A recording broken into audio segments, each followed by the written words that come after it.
یوں لبوں پر ہے میرے حمد الہی کا بیان، یوں لبوں پر ہے میرے حمد الہی کا بیان، کاہ کے دوش پہ جیسے ہو کوئی کو ہے گراں، کاہ کے دوش پہ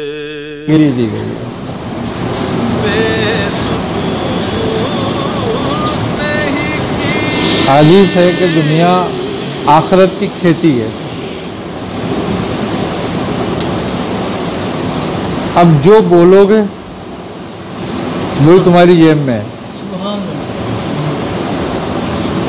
اگرچہ اچھا بویا تو اچھا جیب میں ہے، برا بویا تو برا جیب میں ہے۔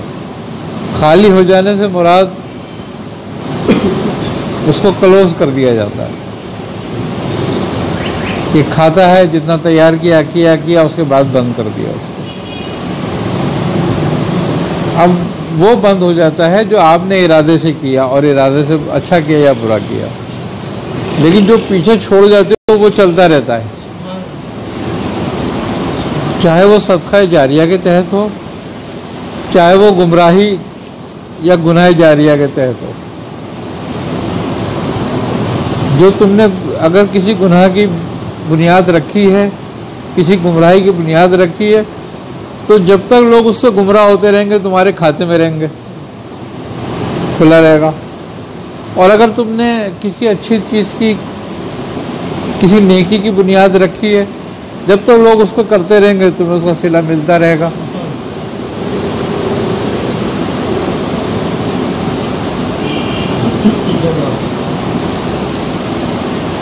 لاسٹ ٹائم پہ سوال ہوتا کہ مونوہولوپی کے متعلق، کہ مونوہولوپی سے دجال جو ہے دکھائے گا کہ جہنم کی دکھائے گا آگ کی، لیکن کرنٹ سچویشن کے مطابق یہ ہے کہ ایسے سافٹ ویئر اور ایسے اینیمیشن اور مونوہولوپی تیار کیے جا چکے ہیں کہ کسی آبادی کو، سرسبز آبادی کو آگ والا بھی دکھایا جا سکتا ہے۔ تو اس کا جو دکھانا حدیث میں آتا ہے وہ اسی کارنامے کے تحت ہے، انٹرنیٹ یا سافٹ ویئر اس طرح۔ دیکھو ایک بات ہے، سرکار دو عالم صلی اللہ علیہ وسلم کی جو بشارتیں ہیں، جو کچھ آپ نے فرما دیا، اس کے مختلف زاویے ہیں۔ بات یہ ہے کہ دجال خود ایک فریب ہے،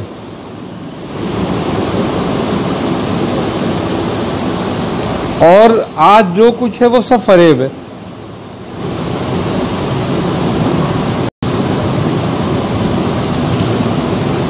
میڈیا کیا ہے؟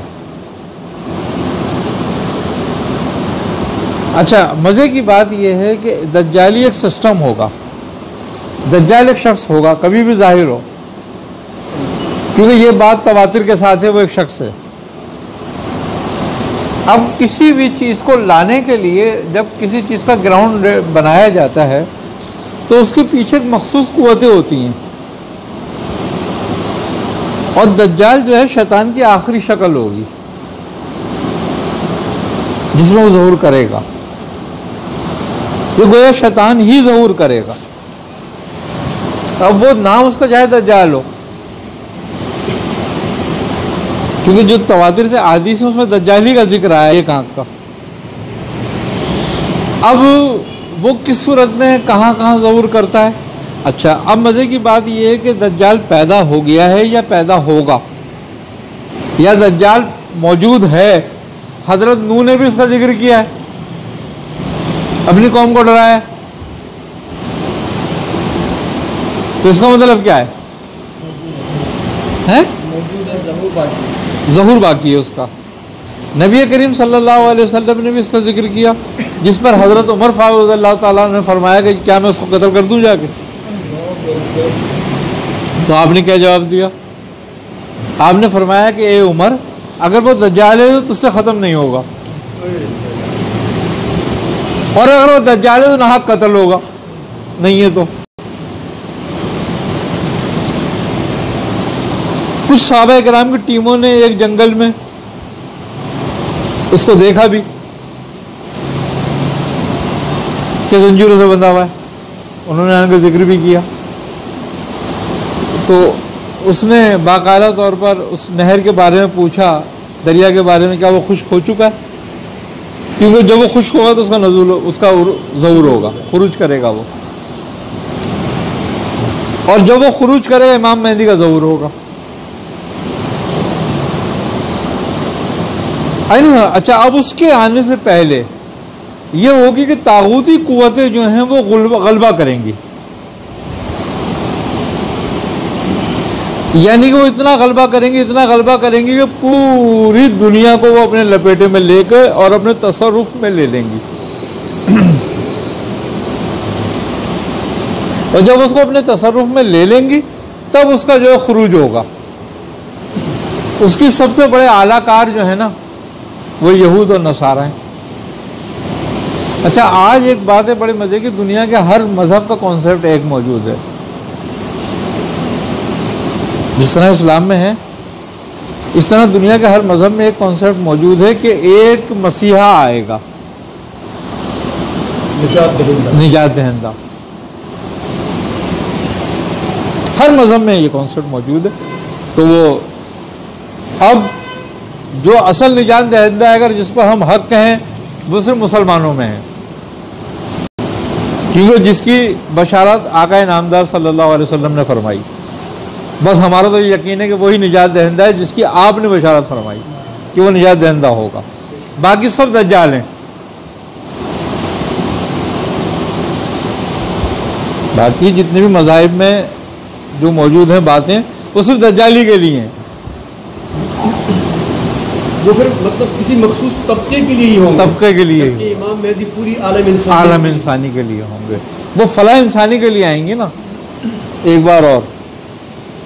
تو بات یہ ہے کہ اب جب طاغوتی قوتیں انتہا پر پہنچتی ہے نا، کوئی بھی طاقت جب انتہا پہ پہنچتی ہے تو اس کو مٹانے والا کوئی آ جاتا ہے، تو اللہ تعالیٰ امام مہدی کو بھیجے گا۔ پھر اب رہ گئی بات دجال کی، تو دجال گویا ایک سسٹم کے تحت آئے گا، تو جس کے لیے پہلے پورا سسٹم وضع کیا جائے گا، پہلے پوری دنیا کو غلام بنایا جائے گا تاکہ کوئی بھی اپنی آقا سے روح گردانی نہ کر سکے، اور جو کرے وہ مارا جائے۔ اچھا، یہ تو آپ جو یہ ٹیکنالوجی کہہ رہے ہیں کہ بھئی وہ ٹیکنالوجی میں جو چاہیں گے دکھا دیں گے، بلکہ ابھی تو انہوں نے ایک ٹیکنالوجی کا تجربہ بھی کیا ہے، ایک ایسی ٹیکنالوجی کا کہ جہاں چاہے زلزلے لے آئیں، جہاں چاہے برباد کر دیں زمین کو، جہاں چاہیں وہ آگ کی بارش کر دیں۔ یہ ٹیکنالوجی پر ابھی وہ کام کر رہے ہیں۔ کیلیفورنیا میں سنا ہے کہ امریکہ کی کسی ریاست میں انہوں نے پورا سیٹ اپ بنایا پہاڑوں کے اندر، بالکل بنایا ہوا بھی ہے، اور انہوں نے ابھی سونامی جو آیا تھا کچھ عرصے پہلے اس کا ایک تجربہ تھا وہ، جس میں 2-3 لاکھ آدمی مر گیا تھا، اس پہ ایک تجربہ بھی ہوا تھا وہ۔ آگے سے بات، تو وہ سارا سسٹم دجال کے ہاتھ میں ہوگا پھر، کہ جس شہر کو چاہے گا برباد کر دے گا ایک ہی ساتھ میں، اور جہاں چاہے گا بارش ہو جائے گی۔ تو وہ یہ سارا کا سارا مادیت ہوگا، یہ روحانیت نہیں ہوگا، یہ مادی سسٹم ہوگا۔ اور آج صرف مسافر طیارے آواز سے تیز رفتار کے بنائے جا رہے ہیں۔ ابھی ایک راکٹ لانچ کیا انہوں نے جو سعودی عرب سے یعنی کہ دبئی سے اور امریکہ 1.5 گھنٹے میں پہنچے گا۔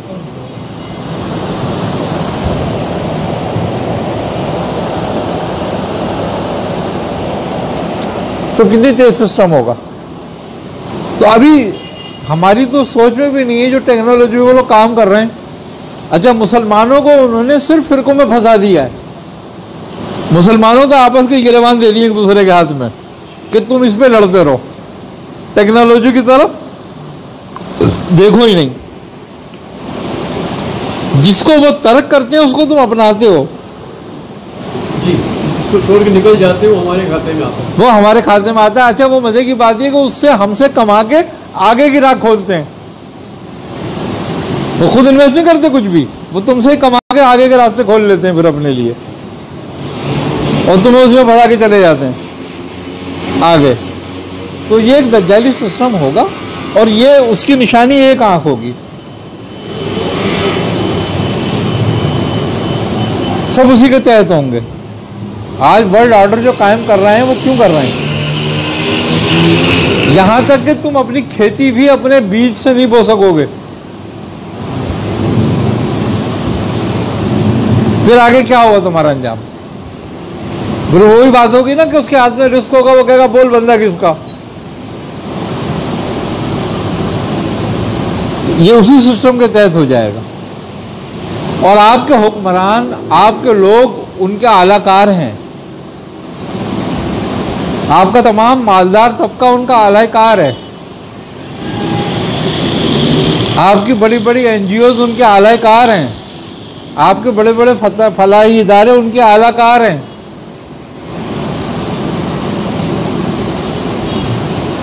اگر ان کے اعلی کار نہیں ہوں گے تو آپ چل نہیں سکتے آگے.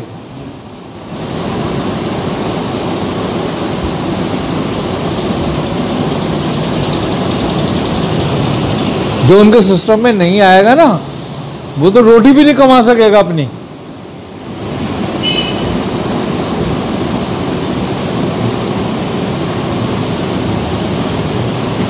تو ایک سسٹم بنایا جا رہا ہے, ایک سسٹم میں لایا جا رہا ہے سب کو. آگے سمجھو بات. جو بھی مطلب سرمایہ ہمارے بینکوں میں یا جہاں جہاں پھنسا ہے وہ ایک وقت آئے گا انہی کے قبضے میں ہوگا. انہی کے قبضے میں ہے اب بھی. اور جب چاہیں گے اس کو سیز کر دیں گے. ہاں ایک ایک پیسے کے لیے محتاج بنا دیں گے. بھائی دیکھیں, آپ کا اسٹیٹ بینک ورلڈ آرڈر کے تحت ہے نا, جی انہی کے قبضے میں ہے. ابھی تو مطلب ہم پھر بھی ٹرانزیکشن کر سکتے ہیں, بالکل. لیکن ایک وقت ہوگا کہ ہم ان کے ہاں محتاج ہاں ہوں ہاں, گے. وہ آپ کو الیکٹرانک کارڈ دے رہے ہیں نا آہستہ آہستہ. ہاں بالکل. آپ سے روپے بھی لے رہے ہیں, وہ الیکٹرانک کارڈ دے رہے ہیں آپ کو کہ آپ اس پہ کام کریں. یہ سہولت ہے آپ کے لیے. آپ کو موبائل میں کوڈ دے دیے کہ آپ موبائل سے سب کچھ کر لیں. جی جی بالکل. حقیقت میں ہم پھنسنے جا رہے ہیں. پھنستے جا رہے ہیں, آپ پھنستے جا رہے ہیں. آپ سہولت میں نہیں آ رہے. دیکھیں سب سے پہلے آپ کے پاس سارا سونا چاندی تھا, انہوں نے آپ سے ہتھیار لیا, آپ کو کاغذ انہوں نے سما دیا.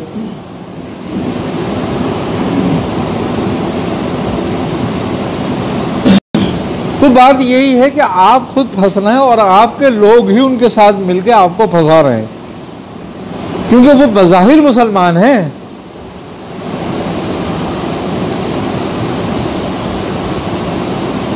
اور چوں کہ اسلام کا مسلمانوں کا انحطاط کیسے ہوگا؟ آپ نے فرما دیا نا رسول اللہ صلی اللہ علیہ وسلم نے کہ مسلمانوں کا انحطاط ہوگا, یہ پستی میں جائیں گے. اور ان پہ لوگ ایسے ٹوٹ کے پڑیں گے کہ جیسے بھوکے دسترخوان پہ گرتے ہیں.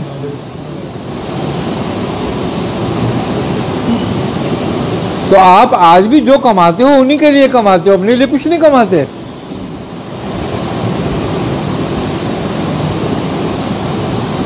مزے کی بات یہ کہ ایک آدمی ان کو ٹیکس دے رہا ہے, ہم سب دے رہے ہیں نا. اب یہ آپ موبائل میں بیلنس ہی ڈلوا دیتے ہو تو آپ کے کتنے ہیں اور ان کے کتنے ہیں اس میں.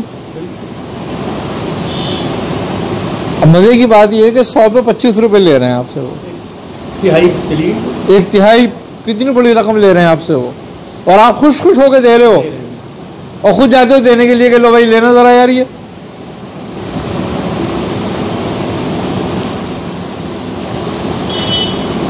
کتنے کروڑ لوگ صرف پاکستان میں اس کے جو ہیں فالوور ہیں, یوزر ہیں, کہ جتنے یوزر کتنے یوزر ہیں, کتنے اس کے پیچھے دیوانے ہوئے ہیں. 10 کروڑ سے تو زیادہ ہیں. 10 کروڑ سے تو زیادہ ہیں. اب ایک آدمی اگر دن میں 10 روپے بھی خرچ کرتا ہے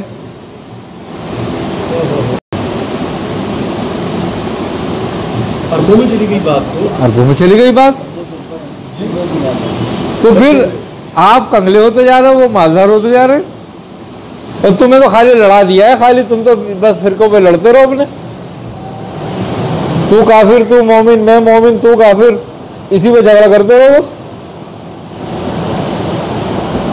عرب میں جو تاریخ میں پہلی بار سنیما میں چلا اور جادو اس کے اڈے کھول دیے اور سنیما گھر کے افتتاح آج کے سینما جو ہے شراب خانے ہیں اور دیگر ابھی ریاض میں پہلی بار عرب کی تاریخ میں پہلی بار اور اتنے بڑے پیمانے پر اور امریکی کی کمپنی نے اس کو دیا ہے ہاں ٹھیک ہے کہ کروڑوں روپے کا سمجھا کے ہم بزنس کریں گے اس کو.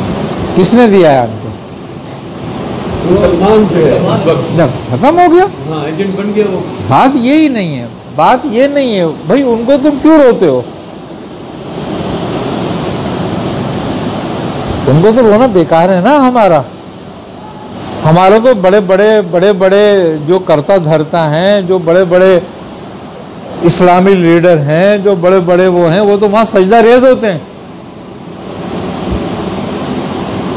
جو سعودی عرب کو سجدہ نہیں کرتا وہ امریکہ کو سجدہ کرتا ہے. دیکھا جائے دو ہی قبلے ہیں بس سعودی اور امریکہ بس. تیسرا قبلہ کہاں ہے بتاؤ تمہارا؟ اور اگر ہے تو وہ قبضے میں اسرائیل. ہاں اور نہیں، مزے کی بات یہ ہے اسرائیل کو بھی سجدہ کرتے ہو بیت المقدس سے بجائے. اس کی وجہ کیا ہے؟ وجہ یہ ہے کہ تمہارے پاس ویزے کہاں کے ہیں؟ امریکہ اور یورپ کے. تم ان کے خلاف ایک بات نہیں کر سکتے ورنہ ویزا نہیں ملے گا، تمہارا ٹرانسپورٹ بند ہو جائے گی. تم ان کے خلاف کھڑے نہیں ہو سکتے، تم ان کے اپنی قوم کو کہہ نہیں سکتے کہ یہ تمہارے دشمن ہیں. اب چلا کے کون کہتا ہے؟ وہ بتانے کے لیے کہتا ہے میں بھی ہوں، دیکھو تم میرا بھی کوئی انتظام کرو، میرا بھی کوئی انتظام کرو. پھر میں خاموش ہو جاؤں گا.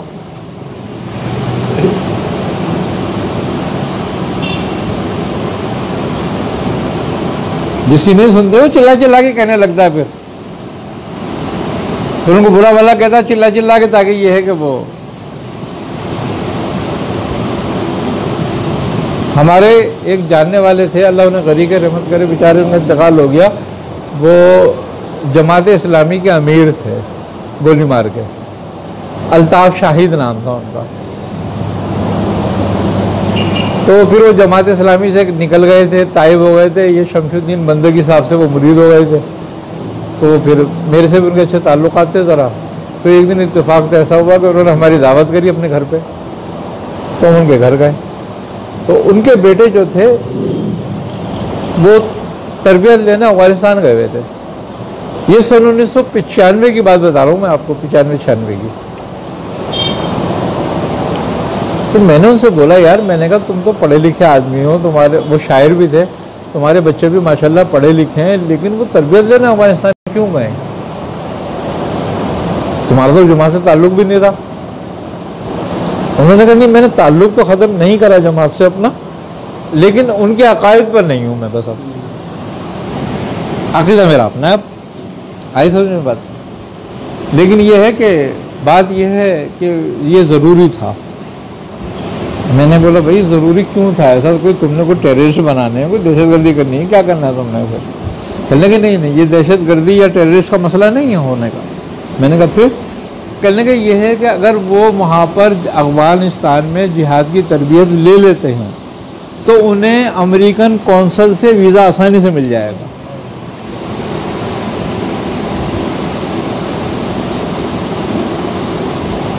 بظاہر مجاہد بنا ہے، ہاں، اور ویزا امریکہ کا مل رہا ہے، امریکہ سے مل جائے گا. یہ ان کے الفاظ تھے. انہوں نے کہا اسی لیے میں نے 2 بچوں کو میں نے بھیجا ہوا وہاں پہ.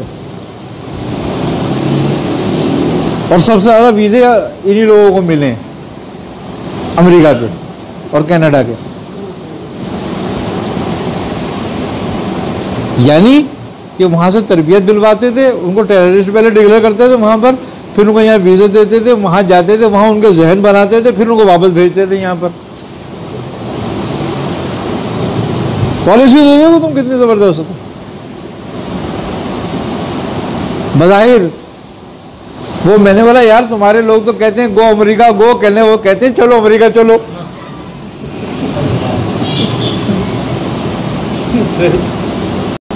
اپنے صحیح کہہ رہے ہوتے ہیں.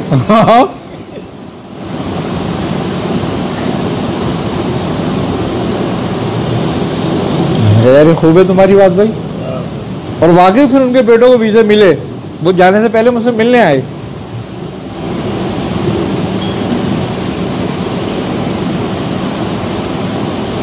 آج تو خیر اس بات کا زمانہ بیت گیا، تو 24 سال ہو گئے، 22-24 سال ہو گئے.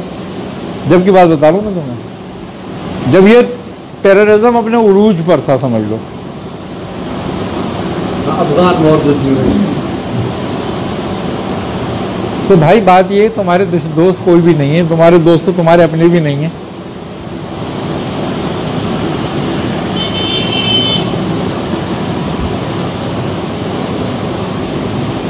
تو بات یہی ہے ساری. بہت معاملات ایسے ہیں. اور سب سے بڑی بات یہ ہے کہ مسلمان کا کوئی دشمن نہیں مسلمان ہے، اور اسلام کا کوئی دشمن نہیں مسلمان کے علاوہ.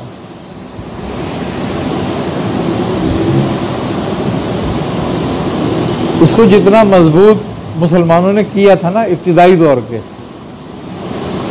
وہ مومن تھے جنہوں نے اس کو مضبوط کیا تھا. یہ حضرت عمر فاروق رضی اللہ تعالیٰ عنہ کا کارنامہ ہے کہ وہ اتنا مضبوط کر گئے تھے اسلام کو. اس دور میں اتنا مضبوط کر دیا تھا انہوں نے اسلام کو کہ آج 1400 سال سے طاغوتی طاقتیں اس کو گراتے گراتے گراتے آج تک نہیں گرا سکی. آپ نے اتنا مضبوط اس زمانے میں کر دیا تھا. یہ اگر آپ مضبوط نہ کر کے جاتے تو پتہ نہیں کیا حال ہوتا.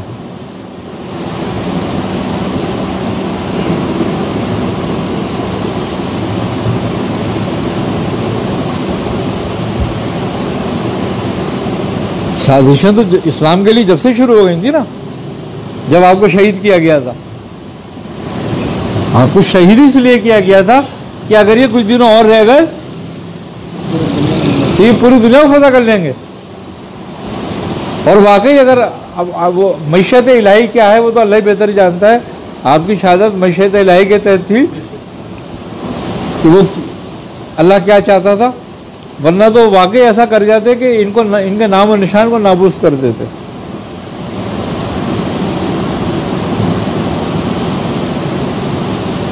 ان کے بعد والے جتنے بھی جو آئے، حضرت عثمان آئے، حضرت علی آئے، بیچارے وہ فتنوں میں رہے.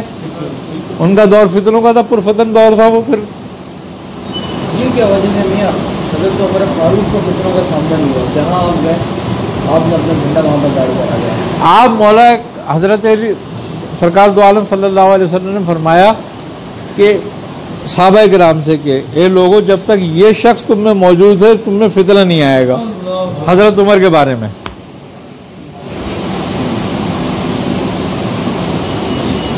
آپ صلی اللہ علیہ وسلم کی بشارت تھی نا حضرت عمر کے لیے، تو کہ جب تک یہ شخص موجود ہے جب تک فتنہ پیدا نہیں ہوگا تم میں. کوئی سیاسی فتنہ بھی نظر نہیں آ رہا ہے، نہ کوئی سیاسی فتنہ نظر آ رہا ہے، کوئی مسلکی فتنہ نظر آ رہا ہے. آپ کو ہیبت اللہ کیوں کہا گیا تھا؟ تمام شیطانوں منافقوں پہ آپ کی ہیبت تھی. حضرت عثمان بہت حلیم طبع تھے. اور پھر ایک بات یہ بھی تھی کہ سرکار دو عالم صلی اللہ علیہ وسلم کی جو مہر نبوت کی جو انگوٹھی تھی، خاتم،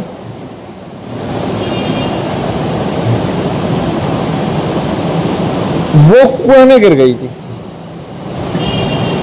حضرت عثمان کے ہاتھ سے نکل کے. اور اس انگوٹھی کے جب گر گئی کنویں میں، آپ نے پورا کنواں خالی کرا دیا، انگوٹھی نہیں ملی. اس کے بعد فتنہ ہونا شروع ہو گیا.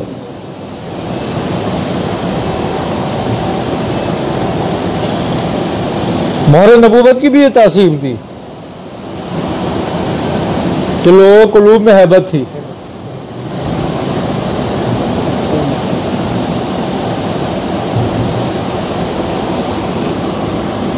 حضرت عمر فاروق رضی اللہ عنہ کے حوالے سے ایک قول میں نے پڑھا کہ آپ کو کہا جا رہا تھا کہ آپ نارے جہنم کے دروازے کے پہرے دار ہیں. بے شک، کسی کو جہنم میں جانے نہیں دیتے، جانے نہیں دیں. جب تک یہ رہیں گے تب تک کوئی مطلب ناری نہیں ہوگا. بے شک. دیکھا جائے تو حضرت ابوبکر صدیق رضی اللہ عنہ کا دور ہے، تو اس میں بھی ناموس رسالت کا مسئلہ ہوا اور آپ علیہ السلام کی ذات پر اس طریقے کے لوگ پیدا ہوا، اسلام تضاد کا معاملہ ہوا. لیکن حضرت عمر فاروق اعظم رضی اللہ عنہ کو دور دیکھتے ہیں تو اس کے اندر اس طرح کے معاملات نہیں پیدا ہوتے. ایون یہ کہ آپ ابا صاحب اللہ جو پڑھ رہا ہے اس کے سر کو آپ جا کے وہاں پہ، لیکن آپ کو چیلنج کرتے ہوئے یا آپ کے مناظرے کے طور پر یا سامنے کوئی بھی شخص طرح نہیں ہے؟ اللہ تعالیٰ نے آپ کو ہیبت اللہ کا خطاب سے نوازا تھا نا، کہ یہ اللہ کی ہیبت ہے۔ آپ کے حوالے سے حضرت فاروق اعظم رضی اللہ عنہ کے حوالے سے جتنے بھی سوانح نگار ہیں انہوں نے یہ لکھا ہے کہ آپ کی حکومت کرنے کا انداز بڑا سخت تھا اور اس ہیبت کی وجہ سے کوئی ہمت نہیں کر پاتا تھا دائیں بائیں ہونے کی، آپ کا رعب اور دبدبہ اتنا تھا۔ اور پھر سب سے بڑی بات یہ ہے کہ جو عادل حاکم ہوتا ہے نا، اس کی ہیبت دلوں پر اللہ قائم کر دیتا ہے۔ یہ بھی بات ہے، حتیٰ کہ جانوروں تک متاثر ہوتا ہے۔ حاکم کی بڑی قوت ہوتی ہے،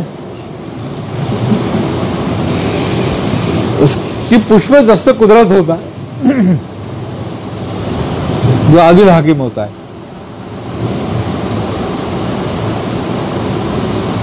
حدیث مبارک میں مفہوم ہے امام العادل ذل اللہ فی الارض، بالکل ذل الہی ہوتا ہے، وہ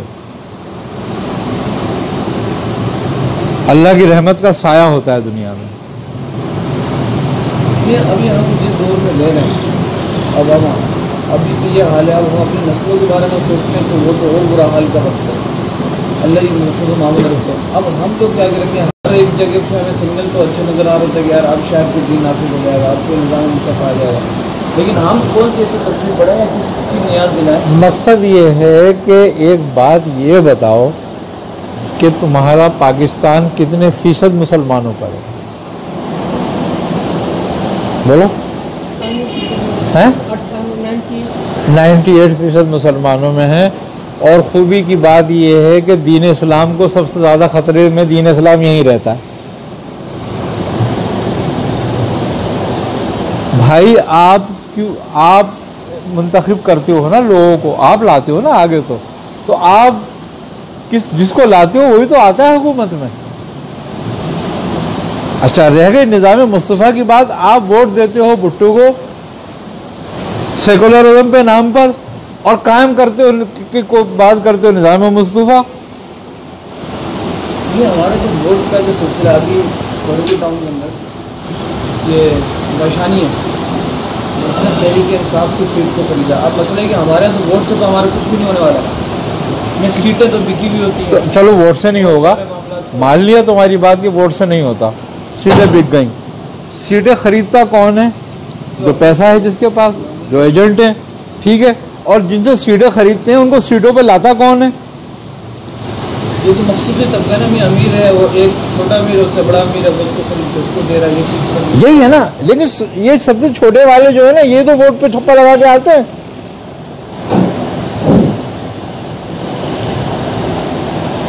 بات یہ نہیں ہے، جمہوریت کا مزاج ہی یہی ہے کہ یہاں تلتے نہیں ہیں، گنے جاتے ہیں۔ یہاں صاحب رائے کی تو کوئی حیثیت ہی نہیں ہوتی نا، تم مفتی ہو، تمہارے کتنے ووٹ ہیں؟ ایک۔ اور جو گدھا گاڑی چلا رہا ہے جاہل مطلق ہے، اس کا ووٹ کتنا ہے؟ ایک۔ جھگڑا ختم ہو گیا، مفتی اور وہ برابر ہو گئے، اب صاحب رائے کہاں رہا؟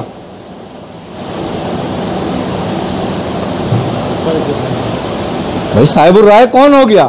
اچھا صاحب الرائے کتنے لوگ ہوں گے ٹوٹل اگر پاکستان میں گنے ہوئے ہیں تو؟ لاکھ 2 لاکھ؟ اور جنہیں یہی نہیں پتا یہ ہے کیا، پرچی انہیں کو ٹھپا لگانا ہے نشان دیکھ کر خالی، وہ کتنے؟ جھگڑا ختم ہو گیا، پھر حکومت تو انہیں کی ہوگی۔ خلافت میں بھی صاحب الرائے کی، صاحب الرائے سے ہی ہوتی تھی بات شروع، خلافت صاحب الرائے کا کام تھا۔ مجلس شورا جو ہوتی تھی، جو مجلس شورا ہوتی تھی صاحب الرائے لوگ ہوتے تھے، وہ پھر پہلے سلیکٹ کرتے تھے خلیفہ، پھر سارے لوگوں کو موو کرتے تھے ادھر کہ اب ادھر بیعت کرو۔ سیدنا عمر فاروق کی بات یہ 3 افراد ہوئے تھے نا منتخب، اس میں حضرت عثمان کے نام کو منتخب کیا گیا تھا، پھر حضرت علی کے نام کو منتخب کر گیا۔ تو بات یہی ہے۔ اور پھر سب سے بڑی بات یہ ہے کہ 98% لوگ ہیں، نظام مصطفیٰ کو کتنے لوگ چاہتے ہیں؟ اصل بات یہ ہے مزے کی بات یہ ہے، بڑے کمال کی بات یہ ہے کہ ہم دھول اور گرد سے بچانے کے لیے اپنی گاڑی کے لیے کپڑا خرید لیتے ہیں، لیکن لوگوں کی نظروں سے بچانے کے لیے اپنی ماں بہنوں کے لیے برقع نہیں خریدتے۔ نہیں، یہ تعلیم و تربیت ہی ہے نا، جیسے اسکول اور کالجز میں بات یہی ہے بھائی، روشن خیال کیسے بنو گے تم؟ ایسی بنو گے نا کہ بال کھول کے گھومتی ہیں روڈ پہ، جبھی تو روشن خیال ہو گے تم۔ روشن خیالی کا معیار ہی پتہ نہیں کیا ہے، آج تک یہی ڈیفینیشن اس کی نہیں ہو سکی۔ علامہ اقبال اوپر یونیورسٹی گیا، میں اور میرے دوست ایسے مولوی کے طریقے سے ہم چلے گئے، مگر ہمیں ایڈمیشن چاہیے، تو وہ میڈم بیٹھی تھی، کہنے لگی یار مولوی اب ہمیں یار بولی جو یونیورسٹی کو بھی نہیں چھوڑو گے، اب تم چاہتے ہو کہ ادھر بھی تم آ جاؤ، تم اپنا دین نافذ کرنے کی کوشش کرو، اپنا دین نافذ کرنے کی کوشش، یہ اس کے الفاظ ہے۔ ہاں ہاں بالکل۔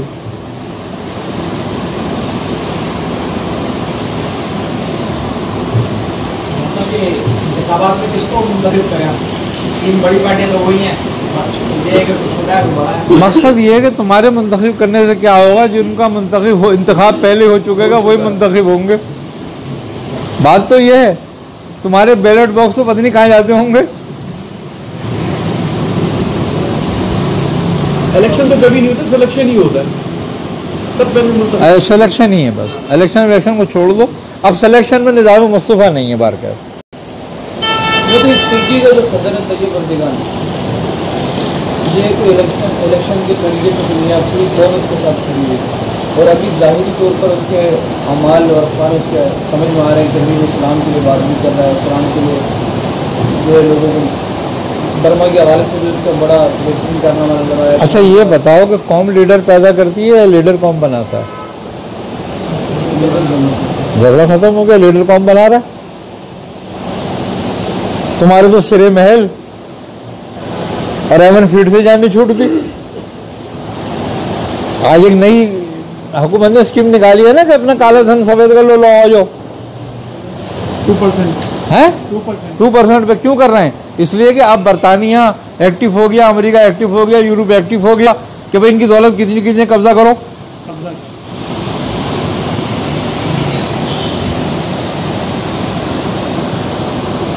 تو جہاں حکمران ایسے ہوں گے وہاں تم چاروں نظام مصطفیٰ آ جائے، اور پھر نظام مصطفیٰ تو گھروں سے چلے گا۔ دیکھو ایک آدمی اگر شریعت کے تابع ہوتا جائے تو ساری قوم جب شریعت کے تابع ہو جائے گی تو جھگڑا ختم ہو جائے گا، حکمران کیا کریں گے پھر؟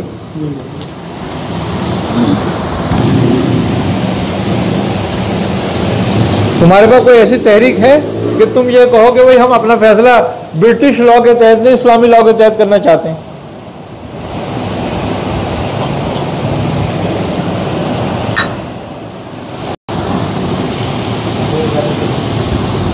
تمہارے تو علماء بھی سیدھے برٹش لا میں جاتے ہیں، وہیں ادھر ہی جاتے ہیں، ادھر لگا دو۔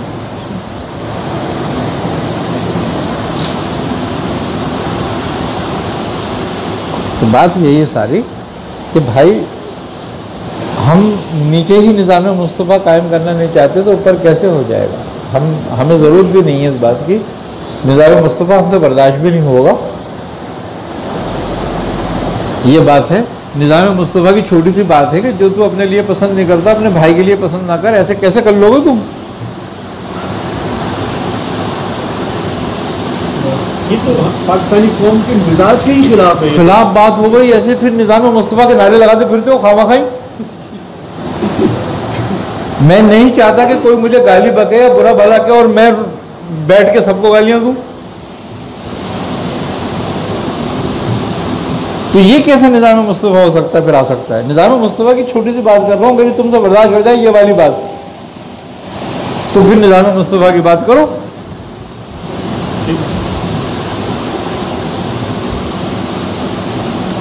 میں تو یہ نہیں چاہتا کہ میرے گھر پہ کوئی قبضہ کرے، لیکن میں چاہتا ہوں میں آگے محلے میں قبضہ کر لوں، تو پھر نظام مصطفیٰ کیسے آ جائے گا میری طرف سے بھائی؟ پھر مجھے کیسے پسند آئے گا نظام مصطفیٰ؟ ایک بڑی پیاری حدیث ہے سرکار عالم کی، 2-4 لفظوں کی حدیث ہے یہ، لیکن آپ نے پورا مومن بنا دیا 4 لفظوں میں. سارا معاشرہ سدھر جائے گا. تم اپنے دروازے کھول کے سو گے.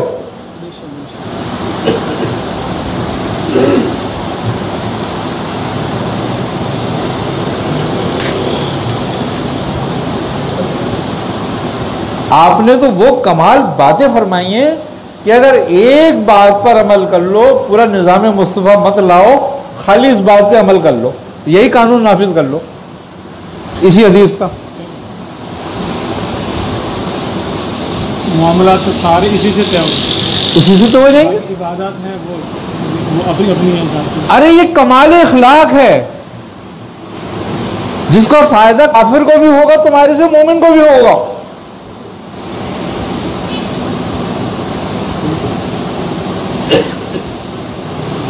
مسجدوں میں بھی گلاس کو زنجیروں سے باندھا جا رہا ہوتا ہے. مسجدوں میں بھی گلاس کو زنجیروں سے باندھا جا رہا ہوتا ہے. کون سے ملک میں؟ میں 2 بار نماز پڑھنے گیا جب سے امامت چھوٹی. جہاں 98% مسلمان ہیں، گلاس کو بھی خطرہ ہے ان سے.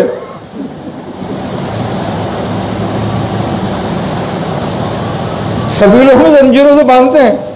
جہاں پانی کا کولر رکھتے ہیں وہ زنجیر سے گلاس کو باندھ دیتے ہیں، مگے کو.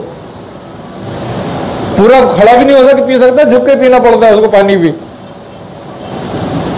یہ مسلمانوں کا ملک ہے.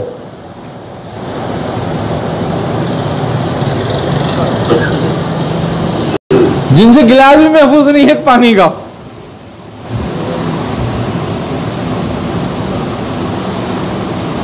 اب تم کہو کہ سارے ایسے نہیں ہیں، تو بھائی کتنے ایسے ہیں تمہاری گنتی میں؟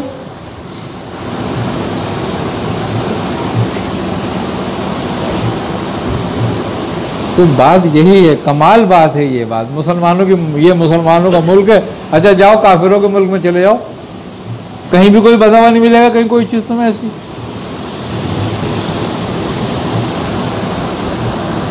انہوں نے اخلاق کو اپنایا ہے، تم نے عقیدے کو. اور مزے کی بات ہے اگر تم پورے عقیدے پہ آ جاتے تو بھی حرکتیں نہیں کرتے.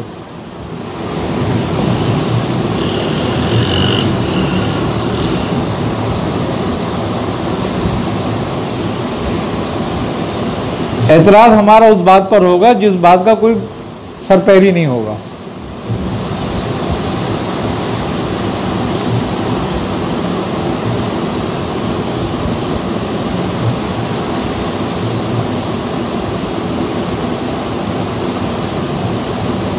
بات یہی ہے کہ بھیا دجالی نظام آئے گا اور ہر حال میں آئے گا.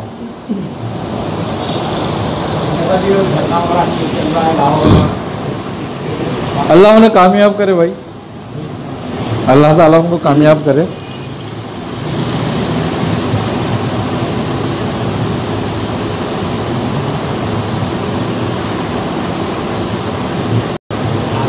یہ جو آپ جیسے ارشاد فرماتے ہیں کہ یعنی فرد اچھا ہو، معاشرہ جب عوام خود سے کچھ کر لے تو کر لے. مطلب یہ جب خلافتیں تھیں تو کیا اس وقت سب کچھ صحیح ہوتا تھا؟ نہیں. تو اگر خلافت ایک نظام ہے، اگر اس کو بھی مس یوز کرنے والے مس یوز کرتے تھے، بالکل نہیں. ایسا کیسا کرتے تھے؟ یہ تو اس میں تو پھر بھی کچھ بچا تھا. وہ تو مطلق العنان ہوتا تھا، بادشاہ ہوتا تھا، بالکل. کرتا تھا. مسئلہ یہی ہے کہ جب بھی بد کردار جہاں بھی آ جائے اس کا بیڑا غرق کر دیتا ہے. اسلام نے سب سے پہلے کردار کی بات کری ہے، حکومت کی بات نہیں کری. یزید خلیفہ ہی تھا. مقصد وہی ہے، اسلام نے کردار کی بات کری ہے سب سے پہلے. خلیفہ بنا ہوا تھا. اب عمر بن عبدالعزیز کی بھی مثال دی جاتی ہے. اچھے تھے. بات وہی ہے کہ اسلام نے سب سے پہلی چیز جو جس چیز پر زور دیا وہ ہے کردار. آپ نے بات فرمائی ہے صاحب الرائے. جب صاحب الرائے شخص ہوں گے تو پھر اس طرح کا موقع ہی نہیں ہوگا، اس طرح کے معاملات بھی پیدا نہیں ہوں گے. اگر کوئی ایسا کام کر بھی رہا ہے تو مجلس شبہ ہے، صاحب الرائے ہے. دیکھو مسئلہ یہ ہے کہ آپ چھوٹی سے چھوٹی بات کرو، بڑی سے بڑی بات کرو، سب سے بڑی بات یہ ہے کہ کسی بھی چیز کی اہمیت کو سمجھنا. حضرت عمر فاروق رضی اللہ تعالیٰ نے ایک صحابی سے سوال کیا کہ یہ بتاؤ میں خلیفہ ہوں، بادشاہ کیوں نہیں ہوں؟ تو اس نے کہا کہ اے عمر انہوں نے فرمایا کہ اے عمر، اگر آپ کسی کے کھجور کا ایک چھلکا بھی اپنے قبضے میں لے لیں ناحق، تو آپ بادشاہ ہو جائیں گے، آپ خلیفہ نہیں رہیں گے۔ حجاج کو لوگوں نے شکایت دی تھی نا کہ تم جیسے ظالم لوگ آ گئے ہیں، اور یہ تو نے کہا حضرت عمر فاروق کا دور کیا دور تھا، تو انہوں نے کہا کہ ویسی عوام لے آؤ، ویسے بات یہی ہے۔ آج وہ آئے جمعہ میں خطاب کیا، ان اللہ لا یغیر ما بقوم حتی یغیر ما بانفسہم، کسی قوم کو تبدیل نہیں فرماتا جب تک کہ لوگ اپنے نفسوں کو تبدیل نہ کریں، بے شک تو تبدیلی پوری منحصر قوم نہیں آئے گی، بلکہ افراد میں تبدیلی آئے گی، پھر قوم تبدیل آئے گی۔ یہی میں بات کر رہا تھا کہ انسان اپنے اندر تبدیلی لاتا ہے، فردن تبدیلی آئے گی تو معاشرے میں تبدیلی آ جائے گی۔ تو وہاں پہ قوم کا لفظ ہے، یہاں پہ بیان فسیم آیا، بالفسیم۔ لیکن اس تبدیلی کے لیے کسی رہبر و رہنما کی ضرورت تو پڑے گی نا۔ دیکھو ایک بندہ خود تو نہیں جانتا کہ اندر کیا خرابی ہے۔ ہاں، مثال کے طور پر ہم حال میں آتے ہیں، اگر حال اس دور کے اندر اگر ہمیں کوئی رہبر و رہنما نہیں مل رہا تو نہ ملے۔ ہمارے سامنے خلفائے راشدین اور سرکار دو عالم کی ذات مبارکہ تو موجود ہے نا۔ اچھا، یورپ کو کون سا خلیفہ ملا تھا؟ آج انہوں نے بہت سارے معاملوں میں فقہ عمر کا نفاذ کیا ہوا ہے، قانون عمر عمر لاء کے نام سے انہوں نے اطلاق کیا ہوا ہے اس کا۔ تو جب اغیار جو ہے، غیر جو ہیں، جب وہ آپ کے رہبر و رہنماؤں سے فائدہ اٹھا سکتے ہیں تو ہم کیوں نہیں اٹھاتے؟ نہ ملے ہمیں کوئی رہبر و رہنما، ہمارے لیے رہبر و رہنما کم تھوڑی تھے کوئی پیچھے۔ مزے کی بات یہ ہے کہ نبی کریم صلی اللہ علیہ وسلم کی ذات مبارکہ کمال ذات یہ ہے کہ کسی بھی فیلڈ کا آدمی ہو وہ آپ کی ذات مبارکہ سے رہنمائی لے سکتا ہے۔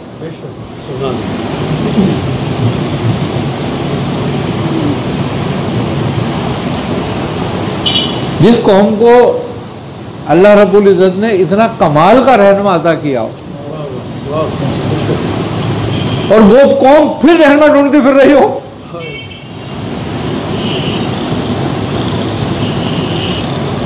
اب شومی تقدیر ہے۔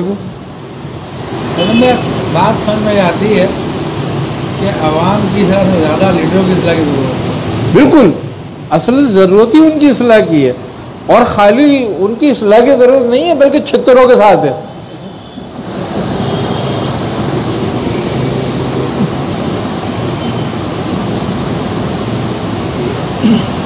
ہٹلر کی طرف بھی ہونا چاہیے کہ دعوت میں بلایا ساروں کو مارے،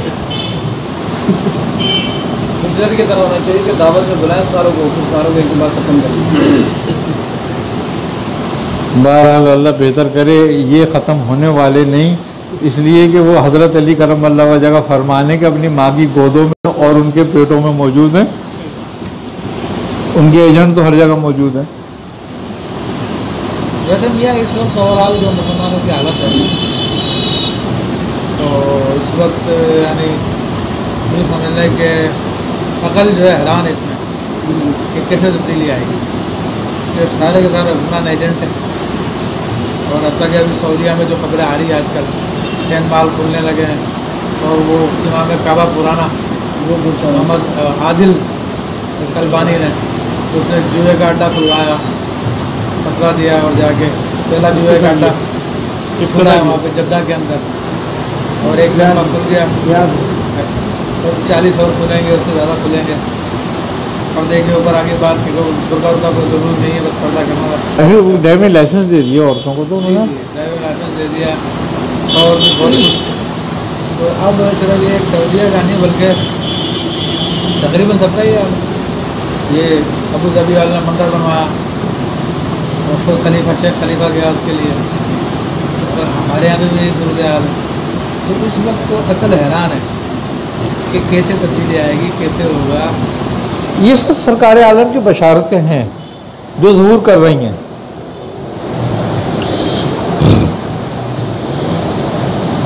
بات یہ ہے کہ عذاب کے اسباب بنتے ہیں نا.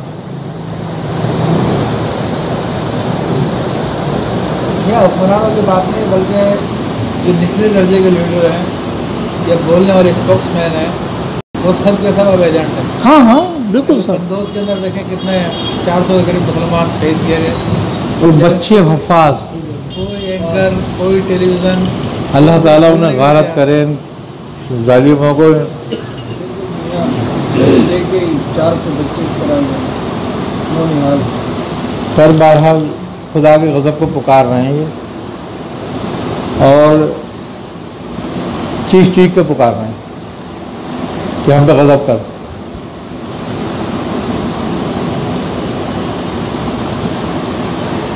ایسے میں یہ جو رجال الغیب ہیں ان کا کیا کام ہے؟ ان کی اپنی کوئی وہ نہیں ہوتی مرضی,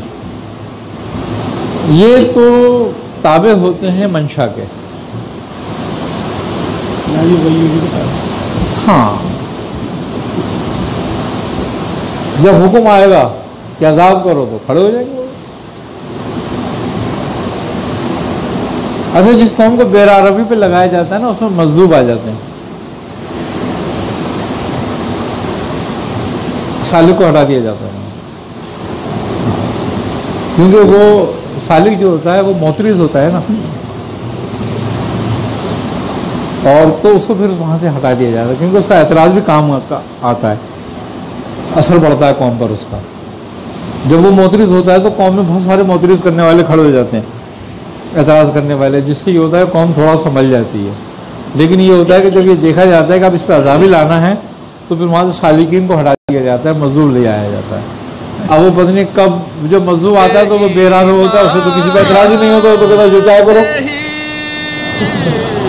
گم ہوتا ہے, وہ اپنے معاملے میں گم ہوتا ہے. ذروں میں توانائی ہے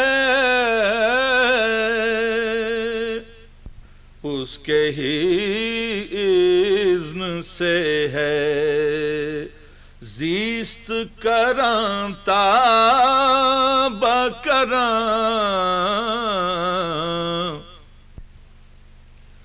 نہ کوئی اس کے سوا, حشر کے دن کا مالک نہ کوئی اس کے سوا, حشر کے دن کا مالک نہ کوئی اس کے سوا, دہر میں مختار امان نہ کوئی.